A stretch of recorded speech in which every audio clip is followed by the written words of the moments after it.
जब पेरेंट्स अपने बच्चों के फ्यूचर के बारे में सोचते हैं तो हम यूजुअली बात करते हैं उनके स्कूल्स की, कोडिंग क्लासेस की या एक्स्ट्रा करिकुलर एक्टिविटीज की। लेकिन मॉडर्न इंडिया में एक कांस्टेंट इनविजिबल प्रॉब्लम है जो धीरे धीरे बच्चों को अफेक्ट करती जा रही है, पोल्यूशन। दिल्ली या मुंबई जैसे मेट्रोपॉलिटन सिटीज में सांस लेना 10 से 20 सिगरेट्स के बराबर है। चेस्ट रिसर्च फाउंडेशन के एक स्टडी के मुताबिक बच्चे अडल्ट्स के कंपैरिजन में सबसे ज्यादा तेज सांस लेते हैं। हालांकि उनका बॉडी वेट कम होता है, लेकिन एयर इनटेक सबसे ज्यादा होता है। और क्योंकि उनकी हाइट छोटी होती है तो वो ग्राउंड के लिटरली सबसे करीब होते हैं, जहाँ हैवी पोल्यूटेंट्स लाइक PM 2.5 और NO2 सबसे ज्यादा कंसंट्रेटेड होता है। और ये प्रॉब्लम बच्चों की ग्रोथ में अफेक्ट करती है। द लैंसेट में पब्लिश एक रिसर्च बताती है कि फॉर्मेटिव ईयर्स में हाई PM 2.5 एक्सपोजर सिर्फ लंग्स को ही इरिटेट नहीं करता, उनकी ग्रोथ को ही स्टॉप कर देता है। एक बच्चा जो सिवियर AQI जोन में बड़ा होता है, अडल्ट होने पर 10% कम लंग कैपेसिटी के साथ जिंदगी जीता है compare to the child raised in clean air. और ये कोई टेम्परेरी डैमेज नहीं है, ये एक परमानेंट बायोलॉजिकल टैक्स है।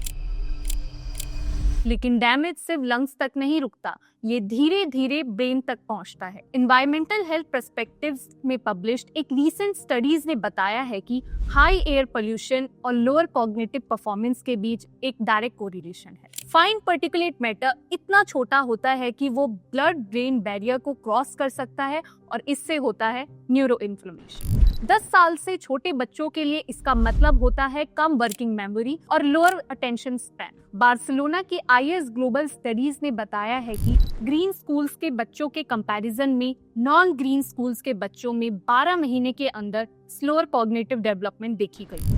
अब सवाल ये है कि इस डैमेज को ऑफसेट कैसे किया जाए। आप अपने बच्चे को बाहर जाने से रोक नहीं सकते और ऑनेस्टली रोकना भी नहीं चाहिए। आउटडोर प्ले और फिजिकल एक्टिविटी आपके बच्चे की ग्रोथ के लिए बहुत जरूरी है। तो फिर इसका सोल्यूशन क्या है? अब ऐसा क्या किया जाए जो उनकी ग्रोथ को भी ना रोके और उनकी हेल्थ को भी प्रोटेक्ट करे? हम अडल्ट्स क्या करते हैं जब पोल्यूशन से बचना होता है? हम हिल्स चले जाते हैं जहाँ एयर फ्रेश होती है, एनवायरनमेंट बेटर होता है और AQI डेटा भी यही दिखाता है। बस एक बार इंडिया का AQI मैप देखिए, सारी ग्रीनरी ही वही है। हम क्लीन एयर को एक लग्जरी की तरह ट्रीट करने लग गए हैं, पर एक ऐसा दिमाग जो अभी भी चीजें सीख रहा है, उसके लिए एक हफ्ते का रीसेट पिछले 51 हफ्तों की भरपाई नहीं कर सकता। तो अब क्या करना चाहिए? ऐसा तो नहीं कर सकते कि बैकपैक किए और पहाड़ों में जाके बस गए, पर क्या हम अपने बच्चे को एक क्लोज कंपाउंड में विद अडल्ट सुपरविजन और अमेजिंग फैसिलिटीज के साथ एडमिशन करा सकें? मैं बात कर रही हूँ बोर्डिंग स्कूल्स की। जब ब्रिटिशर्स ने बोर्डिंग स्कूल्स बनाए थे तो उनका पर्पस था शहर की भीड़ भाड़ से दूर शांति में एजुकेशन देना, जो लगभग 200 साल तक चलता रहा। इंडियन बोर्डिंग स्कूल्स ट्रेडिशन थे, पर अब बोर्डिंग स्कूल्स की कॉन्वर्सेशन एक ट्रेडिशन से बदलकर एक हेल्थ स्ट्रैटेजी बन गई है। 19th सेंचुरी में हिल बोर्डिंग स्कूल्स प्रेस्टीज के लिए बनाए गए थे, लेकिन 2025 में इन्हें चूज किया जा रहा है सर्वाइवल के लिए। देहरादून, शिमला और ऊटी जैसे लोकेशन में AQI अक्सर 50 के नीचे रहता है, जबकि प्लेन्स में ये 400 क्रॉस कर रहा होता है। लेकिन ये सिर्फ स्मोक के एब्सेंस के बारे में नहीं है, ये बात है बायोफिलिया की। यूनिवर्सिटी ऑफ इलिनॉय के एक स्टडी के मुताबिक जिन बच्चों को ग्रीन स्पेसेस का एक्सेस मिलता है उनमें ADHD सिम्टम्स सिग्निफिकेंटली कम होते हैं और क्रिएटिव प्रॉब्लम सॉल्विंग सबसे ज्यादा स्ट्रॉन्ग होती है। एक रेजिडेंशियल स्कूल जो बायोस्फीयर में लोकेटेड हो, वहाँ क्लासरूम सिर्फ 4 दीवारें नहीं होती, पूरा का पूरा इकोसिस्टम ही क्लासरूम होता है। और जब बच्चा जहाँ रहता है वहीं पढ़ता है तो डेली कम्यूट कंप्लीटली एलिमिनेट हो जाता है।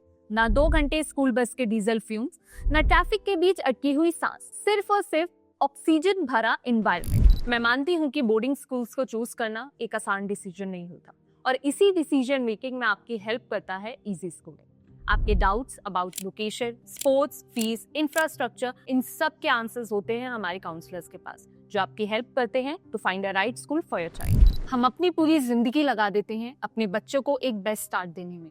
शायद बेस्ट स्टार्ट का मतलब एक बेटर लैपटॉप या महंगी कोचिंग क्लासेस देना नहीं है। शायद बेस्ट स्टार्ट सिर्फ सांस लेने की आजादी है। Looking for the best boarding schools for your child? Click on the link in description and get in touch with our counselors.